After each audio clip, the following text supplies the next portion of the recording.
Venom Let There Be Carnage is directed by Andy Serkis and stars Tom Hardy and Woody Harrelson.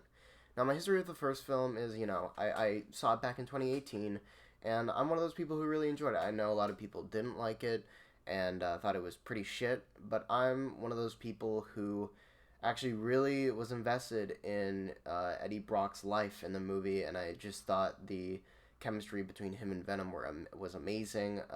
Tom Hardy did a fucking phenomenal job as Eddie and Venom, and I was just really into the dynamic, and I thought the structure was totally fine. Yeah, the movie had some very big pacing problems, and I do think it could have been cut down a little bit, but overall, I really did enjoy it. So going into this movie, I was pretty skeptical, but it did really help that I heard a lot of great things from the fan screenings that happened, so I went in with a lot of excitement as well.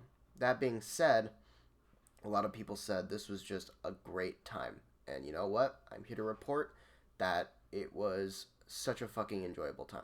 I actually can say confidently that I love this movie. And I know that it has issues and all of that, but I'll get into that later. So let's start with the good.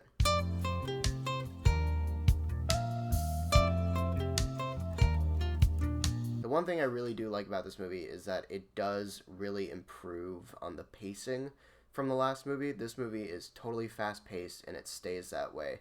It really uses that 90-minute runtime to have some efficient character building and also some really great banter between Venom and Eddie. It uses that to its advantage, and it creates for a very fun dynamic, just like the first one, but I think even better this time. Carnage is fucking awesome. He's terrifying. You don't know a lot about him, which I actually think is a good thing. It makes him more scary. It makes him more unpredictable. And then when you do learn about him a little more in the third act of the movie, it's just through dialogue. So you start to kind of rethink everything that you thought of him before, and it's incredible. It totally took me off guard. But the movie also serves as a great way to show what 90-minute movies can do nowadays.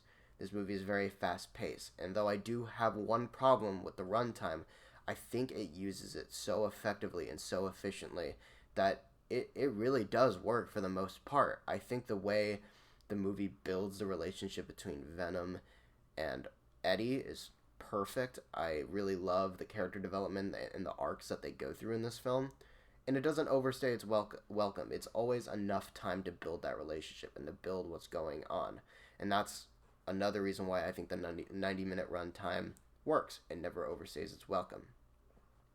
That being said, I will get into the issues in a little bit, but I just want to point out how fucking magnificent Tom Hardy is once again as Eddie Brock and Venom. He kills it in this movie.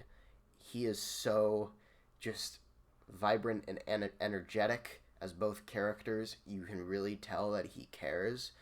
And Woody Harrelson as Cletus Cassidy and Carnage. Wow. It took me off guard how good he was.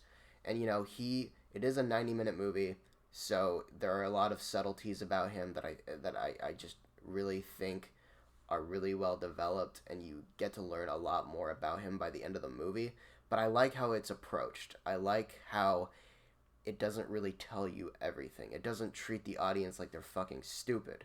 It lets you figure these things out on your own until the third act when he reveals everything. And therefore, I found his character extremely intriguing, and I do think that this is one of the better villains in Marvel movie history. So, that being said, I really, really enjoyed this film a lot more than I thought I would. And that is due to the outstanding performances, amazing visuals. Yeah, the CGI, fucking great. Some of the best CGI I've ever seen. It's so well done. This movie is so well done. Now let's get into my bad.